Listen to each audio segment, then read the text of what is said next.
அந்த தமிழுக்காக உயிரிழந்த தியாகிகளுக்கு என்னுடைய வீர வணக்கம்.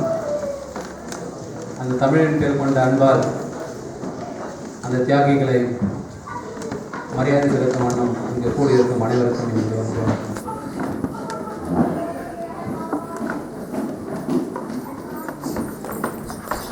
நான் இங்கு பேச வந்திருக்கும் தலைப்பு பக்தியும் தமிழும். இது கிட்டத்தட்ட நம்ம செந்தில் பேசின தலைப்போட எக்ஸ்டென்ஷன் கூட சொல்லலாம். ஏன்னா பக்தின்றதும் ஒரு அறிவியல் தான். ஒரு மனிதன் தன்னைத்தானே அறியும் அறிவியல் தான் பக்தி. அகர முதல எழுத்தெல்லாம் ஆதி பகவன் முதற்றே உலகு என்று சொன்னார் திருவள்ளுவர். தமிழ் மொழிக்கு அகரம் எப்படி சிகரமோ அதே போல் இந்த உலகத்திற்கு சிகரம் ஆதி பகவன். உங்களுக்கு தமிழ் நம்ம சொல்கிறோம், சரித்திரத்தில் பார்த்தா 2500 ஆண்டுகளுக்கு முன்னால் பழமையான ஒரு மொழின்னு பார்க்குறோம். தமிழ் எங்கே ஆரம்பிச்சது யாருக்காவது தெரியுமா? எல்லாத்துக்கும் ஒரு ஆரம்பம்னு ஒன்று இருக்கும். எங்கிருந்து ஆரம்பிச்சிருந்தாங்க தெரியுங்களா? குமரிக்கண்டம், அது இடம் உடுக்கை. சரியா சொன்னார். அந்த ஆதி பகவன், உலகத்திற்கு முதலான ஆதி பகவன் சிவபெருமானின் உடுக்கையிலிருந்து பிறந்ததே தமிழ்.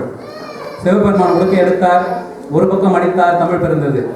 இன்னொரு பக்கம் அடித்தார், சமஸ்கிருதம் பிறந்தது. அதனால்தான் தமிழ் தெய்வீக மொழி என்று சொல்லப்படுகிறது. எந்த மொழியும் சாராத மொழி, தனித்தன்மை வாழ்ந்த மொழி, முழுமையான மொழி தமிழ் மொழி. அது நம் தமிழோட பெரிய சிறப்பு. தமிழன் என்று சொல்லடா தலை நிமிர்ந்து நிலடா என்பதற்கு அது ஒரு முதற் காரணம். திருக்குறள் சொல்லும்போது திருக்குறள் அறத்துப்பால், பொருட்பால், காமத்துப்பால், 3 பால் சொல்கிறோம்.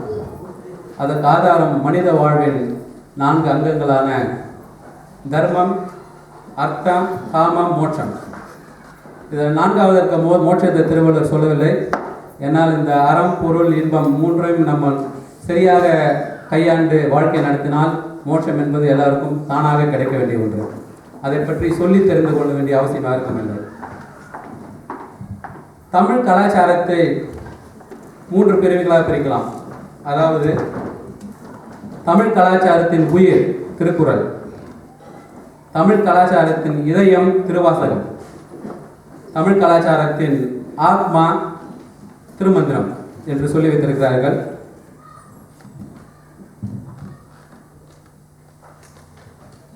திருவள்ளுவர் சொல்கிறார் பக்தி என்றால் என்னவென்று. நம்மளாம் நினச்சிக்கிறோம் கோயிலுக்கு போகிறது, சாமி கும்பிட்றது, விரதம் இருக்கிறது, மீசை வச்சுக்கிறது, தாடி வைக்கிறது, மொட்டை அடிச்சுக்கிறது தான் சொல்கிறோம். திருவள்ளுவர் சொல்கிறார் பக்தின்னா மழித்தலும் நீட்டலும் வேண்டா உலகம் பழித்தது ஒழித்து விடு. மழித்தலும் நீட்டலும் வேண்டா உலகம் பழித்தது ஒழித்து விடு. தாடி வச்சுக்கின்னு மொட்டை அடிச்சுன்னெல்லாம் சாமி கும்பிடணும் அவசியம் இல்லை. எது உலகத்தில் வேணான்னு சொல்கிறாங்களோ அதை நம்ம விட்டுட்டு நல்ல வாழ்க்கை வாழ்ந்தாலே அதுவே பக்தி என்று சொல்கிறார். பக்தி என்றது நம்ம நாமே அறியறதுக்கு உண்டான ஒரு கருவி தான். அந்த நம்ம நாமே அறிந்து கொள்ளும் அறிவியலுக்கு நமக்கு உதவும் ஒரு கருவி தான் பக்தி. தமிழ் என்பது வெறும் மொழி அல்ல. தமிழ் தன்னுள் சகல ஞானங்களையும் உள்ளுக்குள்ள வைத்திருக்கிறது. எல்லா விதமான அறிவியலும் தமிழில் ஒளிந்துள்ளது. அதற்கு சில எடுத்துக்காட்டுகளை பார்ப்போம். பக்தி மார்க்கத்தில் சொன்னவைகளை முதலில் திருவாசகத்தை எடுத்துக்கொள்வோம். திருவாசகத்தில் சில வரிகளை படித்து காட்டுகிறேன்.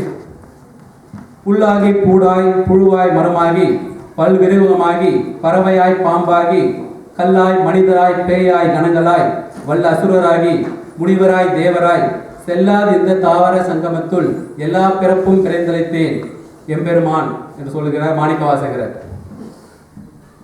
இது கருத்து என்னன்னு தெரியும் நினைக்கிறேன். அதாவது நம்ம 18ஆம் நூற்றாண்டில் டார்வின் ஒருத்தர் வந்தார், விஞ்ஞானி. டார்வின்ஸ் எவல்யூஷன் தியரி சொல்லுவாங்க. அவர் இந்த உயிர் என்றது எப்படி ஆரம்பிச்சது, எங்கே அந்த பரிணாம வளர்ச்சி எப்படி, இன்றைக்கி நம்ம மனிதனாக நிற்கிறோம், இந்த மனிதன் உயிர்ன்றது எப்படியெல்லாம் பரிணாம வளர்ச்சிகள் எந்தெந்த காலகட்டங்களில் எந்தெந்த ஸ்டேஜ் எல்லாம் கடந்து வந்ததுன்றது தான் இப்போ அந்த எவல்யூஷன் தியரியில் சொல்கிறாரு. இது 18ஆம் நூற்றாண்டில் டார்வின் சொன்ன ஒரு சயின்டிஃபிக் தியரி. அதே நம்ம மாணிக்க வாசகர் இதை சொன்னது 14ஆம் நூற்றாண்டு. டார்வின் சொன்னது வேறு ஒன்றுமில்லை, இந்த மாணிக்க வாசகர் சொன்ன இதே தான், இதே வரிகள் தான் எவல்யூஷன் தியரியாக பின்னர் வந்த டார்வின் சொல்லியிருக்கிறார்.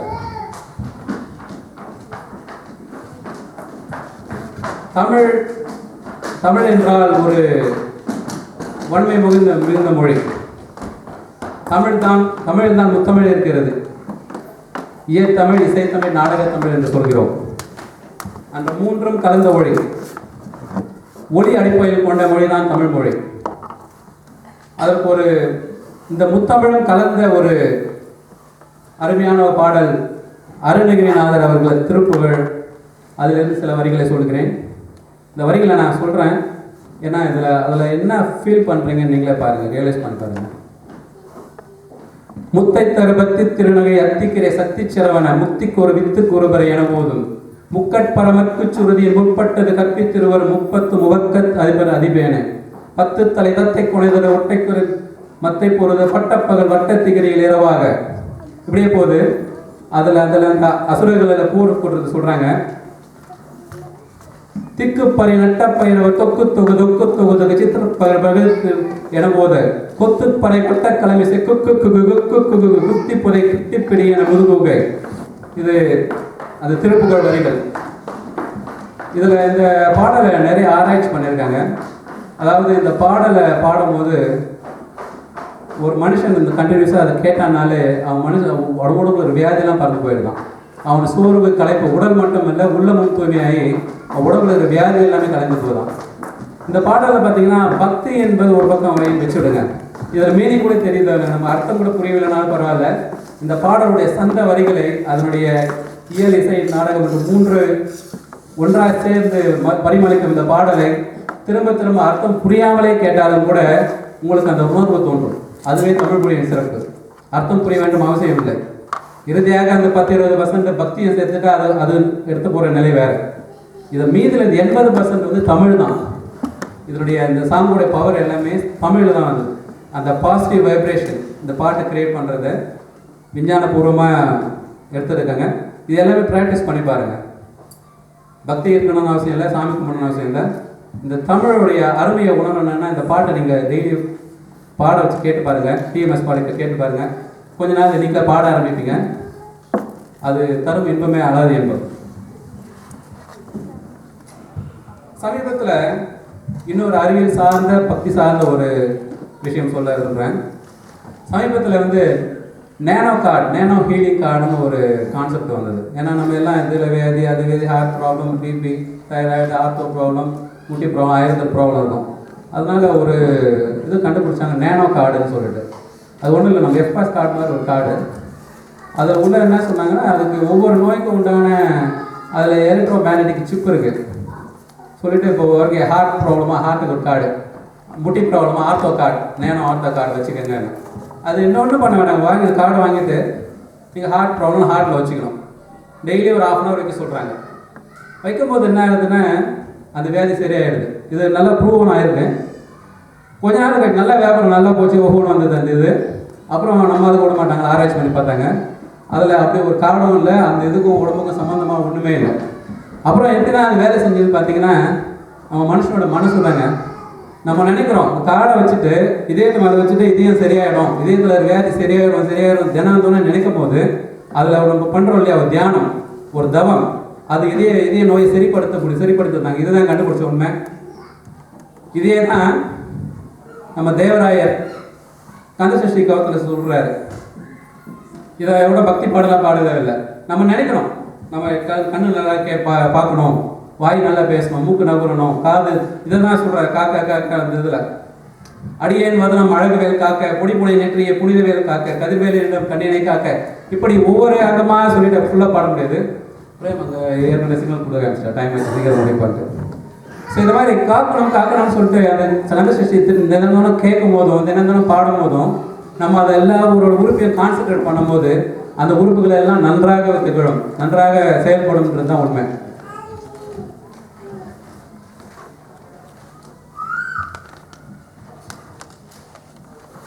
இதில் எல்லாம் சொல்லும்போது அந்த மனசை வந்து சுத்தமாக வச்சுக்கிறது, மனசு நல்லதனமாக வச்சுக்கிறதுல வந்து வள்ளலார் ராமலிங்க அடிகளார் 19ஆம் நூற்றாண்டு ராமலிங்க அடிகளார் ஒரு சில வரிகளை சொல்லி முடிக்க நான் ஆசைப்படுறேன்.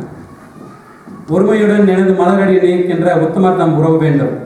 உள்ளொன்று வைத்து புறமொன்று பேசுவோர் உழவு களவாமை வேண்டும். பெருமை பெரு எனது புகழ் பேச வேண்டும். பொய்மை பேசாதிருக்க வேண்டும். பெருநெறி பிடித்தொழுக வேண்டும். மதமான பேய் பிடியாதிருக்க வேண்டும். மறு பெண்ணாசியை மறக்கவே வேண்டும்.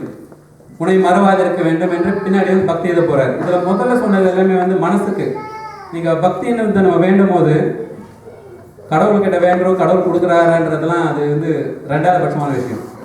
நீங்க மனசுக்கு நீங்க கட்டளை எடுத்துக்கிறீங்க. எண்ணம் தான் வாழ்க்கை, எண்ணம் தான் வாழ்க்கையின் உயர்வு. நம்ம என்ன நினைக்கிறோமோ அதுதான் நடக்கும். திரும்ப திரும்ப பக்திகளை நம்ம கடவுள்கிட்ட வேண்டும் போது நம்ம வேற ஒன்றும் பண்ணலைங்க. கடவுள் வந்து உங்களுக்கு எல்லா வேலையும் நேரத்தை வந்து சரி பண்ண போகிறதில்ல. இதெல்லாம் நம்ம வந்து நல்ல மனசோடு இருக்கணும், நல்ல வாழ்க்கை நடத்தணும். நம்ம திரும்பி எண்ணும் போது நம்ம அதுவாக மாறிடும். நம்ம எண்ணங்கள் அதுவாகணும், நம்ம செயல்களும் அதை பின்பற்றி நடக்கும். ஒரு சின்ன செயல், ஔவையாரோட செயல். பாலும் தெளிந்தேனும் பாகும் பருப்பும் இவை நானும் கலந்துனக்கு நான் தருவேன். கோலம் செய் செங்க கருமுகத்து தூமணியே நீ எனக்கு சங்க தமிழ் மூன்றும் தான். இந்த பாட்டு நான் ரொம்ப நாள் அப்பப்போ கேட்கும் போதெல்லாம் இப்போ பசங்களை யாராவது பாடுன்னு இந்த பாட்டு தான் பாடுவாங்க. எனக்கு லாஸ்ட்டாக அந்த லைனை பார்க்கும்போது நான் எனக்கு சங்க தமிழ் மூன்றும் தான். நான் வந்து எனக்கும் சங்க தமிழ் மூன்றுக்கும் வச்சு நான் என்ன எப்படி நான் போட முடியும்? நான் இன்ஜினியரு ஏதோ ஒன்று இருக்கேன், ஒவ்வொருத்தரும் ஒவ்வொரு துறையில் இருக்காங்க. இவங்களாம் இந்த சங்க தமிழை வச்சுட்டு என்னத்துக்கு கேட்குறாங்க? கடைசியில் பிள்ளையார்கிட்ட எல்லாம் சொல்லிட்டு ஒரு டீல் போடுறாங்க. தேவையானது கேட்கலாம்ல. ஸோ நம்ம இதை மாற்றிக்கலாம் போல தான் நான் நினச்சேன். அப்புறம் அதான் கொஞ்சம் கொஞ்சமாக அறிவு வளர தான் தெரிஞ்சது. இந்த தமிழ்ன்ற சங்க தமிழ், தமிழ் உங்களுக்கு வந்தாலே தமிழ் நான் சொன்னேன் இல்லையா, தமிழ்ன்றது வெறும் மொழி மட்டுமல்ல. தமிழ் என்றது அனைத்து கலைகளையும், அனைத்து ஞானங்களையும், அனைத்து அறிவுகளையும் எல்லாவற்றையும் உள்ள உடங்கிய ஒரு பொருள். அது தமிழ் கற்றுக்கும் போது அந்த தமிழை மட்டும் மொழி பேசுறதை மட்டும் கற்றுக்கல, இது எல்லாமே வந்து நம்மளுக்குள்ள இயல்பாக வந்தது. இப்போ உதாரணம் பார்த்தீங்கன்னா திருவாசகர், மாணிக்க வாசகர் எல்லாம் சொன்னா இல்லையா, பல சமய வித்வான்கள் எல்லாம் புலவர்கள் எல்லாம் சொன்ன பாடல்கள்லாம் பார்த்தீங்கன்னா ஒரே ஒரு சின்ன சிந்தனை பண்ணி பார்த்தது நான். இவங்களுக்கெல்லாம் வந்து தமிழ் புலவர்களாக இருந்து அப்புறமா வந்து அவங்க தெய்வ ஈடுபாடு வந்ததா, இல்லை தெய்வ ஈடுபாடு வந்து அதை மற்றவங்ககிட்டலாம் சொல்லணுமேன்றதுக்காக தமிழ் கற்றுக்கிட்டாங்களாங்க. பார்த்தீங்கன்னா அவங்க சின்ன வயசுலேருந்தே தமிழ் புலமையில் ஆர்வம், தமிழில் ஆர்வம் கொண்டு நல்ல தமிழ் வித்வான்களாக இருந்திருக்கிறாங்க. அதுக்கு பிறகு அவங்க தெய்வம் ஞானம் வரும்போது அது வந்து தமிழால் வருகிறது. தமிழில் அவருக்கு புலமை பெற பெற ஒவ்வொரு அறிவாக வரும். வாழ்க்கைக்கு தேவையான அறிவு ஒவ்வொரு அறிவாக வரும்போது கடைசி தெய்வ ஞானமும் வந்து கொடுக்கறது தமிழ் தான். ஸோ இதுதான் வந்து இந்த சங்க தமிழ் மூன்றும் தான் கேட்டாலே நமக்கு எல்லா அறிவும், வாழ்க்கைக்கு வேண்டிய எல்லா வளங்களுமே வந்து சேரும். அத்தகைய மொழி தமிழ் மொழி. தமிழன் என்று சொல்லடா, தலை நிமிர்ந்து நில்லடா. நன்றி, வணக்கம்.